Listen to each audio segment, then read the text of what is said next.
22 नवंबर 2025 शाम के करीब 4 बजे पंजाब के जालंधर शहर की एक शांत और सुरक्षित माने जाने वाली कॉलोनी पारस एस्टेट, जहां बेफिक्र बच्चे खेलते हुए लोग अपने अपने कामों में लगे हुए थे।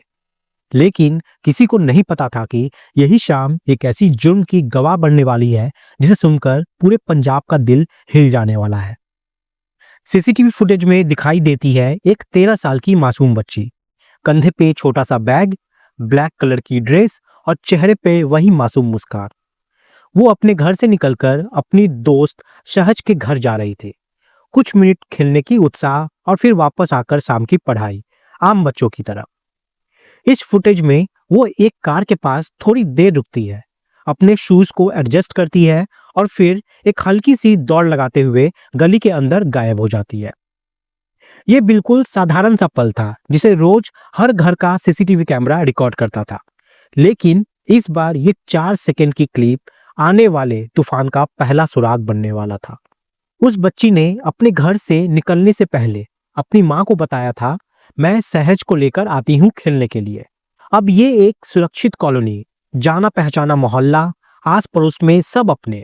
कौन सोच सकता है कि इस कॉलोनी में एक दरिंदा भी छुपा हुआ सबके सामने बेफिक्र बैठा हुआ है। लगभग आधे घंटे बाद जब उसकी माँ और भाई घर लौटे तो घर खुला हुआ था, लाइट्स ऑन थी, लेकिन बेटी वहां नहीं थी। पहले उन्होंने सोचा कि शायद वो शहज के घर पे ही रुक गई होगी। अब वो उसकी माँ जो थी वो भाई को भेजती है पूछने के लिए, लेकिन वहां पहुंचने पर सहज के पिता हरमिंदर सिंह उर्फ हैप्पी ने कहा वो यहाँ पे तो आई ही नहीं है और सहज तो खुद अपनी माँ के साथ लुधियाना गई हुई है। बस यही एक वाक्य था जिसने उस कहानी को एक खतरनाक मोड़ पर डाल दिया।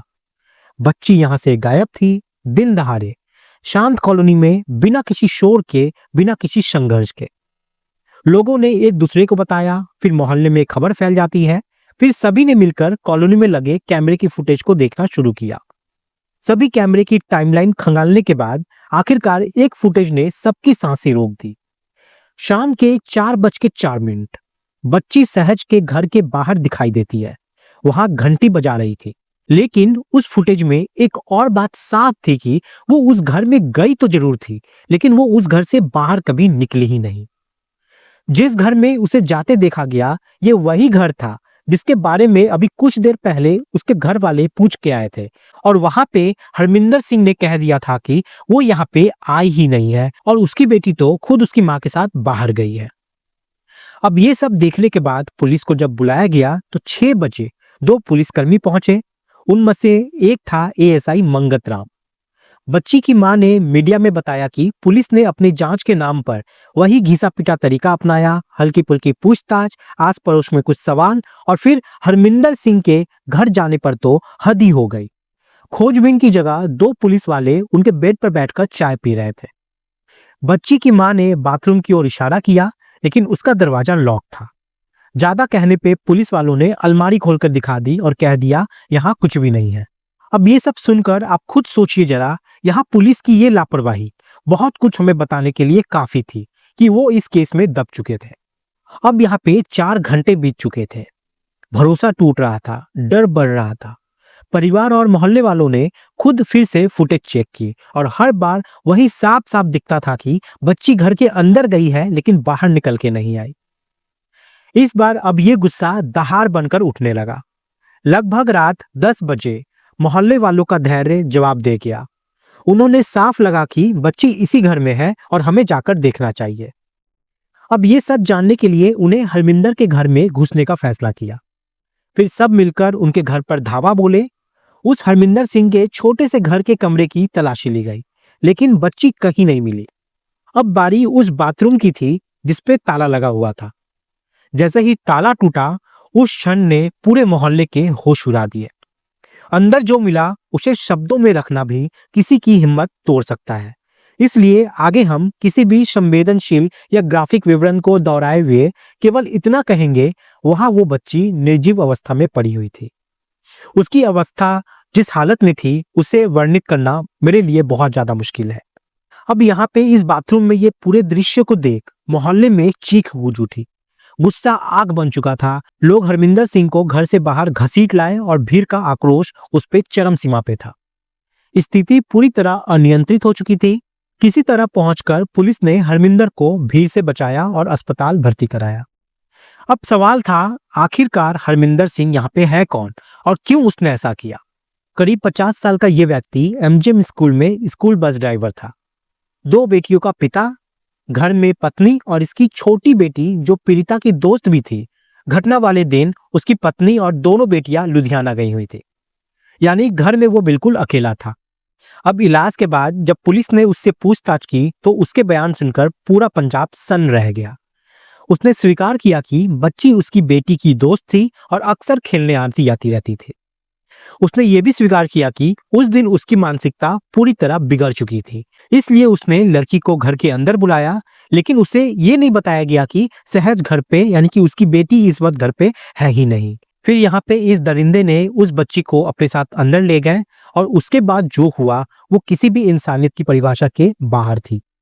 लड़की को डर लगा, उसने भागने की कोशिश की, आवाज उठाने की कोशिश की, जिसे देख हरमिंदर ने उसे चुप कराना और घर के बाहर जाने से रोकने का प्रयास किया, जो अंत में उसकी मौत की वजह बन गई। फिर उसने शव को बाथरूम में छिपाया और रात में ठिकाना लगाने का प्लान बनाया। उसने कार भी अरेंज कर ली थी इसके लिए। अंधेरा होने का इंतजार कर रहा था वो, बट भीड़ के कारण उसका प्लान यहाँ पे फेल हो गया। सबसे डराने वाली बात यह थी कि वो एक स्कूल बस ड्राइवर था। रोजाना वो सैकड़ों बच्चों के संपर्क में था और यही सोचकर रूह कांप जाती है कि ऐसे लोग हमारे समाज में सामान्य चेहरा लगाकर घूमते हैं। ये घटना किसी अचानक पैदा हुई बुराई का नतीजा नहीं थी। ये वो मानसिक गंदगी थी जो सालों से उसके अंदर जमा हो रही थी और जब मौका मिला शैतान ने इंसान को पूरी तरीके से ढक दिया। पुलिस की लापरवाही भी इस कहानी में बहुत बड़ा किरदार बनकर सामने आई। सोचिए, अगर उन्होंने शुरुआत में ही अपनी ड्यूटी की होती तो शायद बच्चे की जान बचाने की 1% उम्मीद भी तो हो सकती थी। लेकिन दरवाजे पर ताला होते हुए भी बाथरूम को नजरअंदाज कर देना, अलमारी खोलकर दिखा देना, ये सब परिवार और मोहल्ले के लिए असहनीय था। रात होते हुए पूरा शहर जाग चुका था। डीएसपी, एसडीएम, पुलिस के वरिष्ठ अधिकारी मौके पे पहुंचे। एएसआई मंगत राम को सस्पेंड किया गया और फिर बच्चे की पोस्टमार्टम में पुष्टि हुई कि मौत दम घुटने के कारण हुई है। अब 25 नवंबर को हरमिंदर को 9 दिन की पुलिस रिमांड में भेज दिया गया है।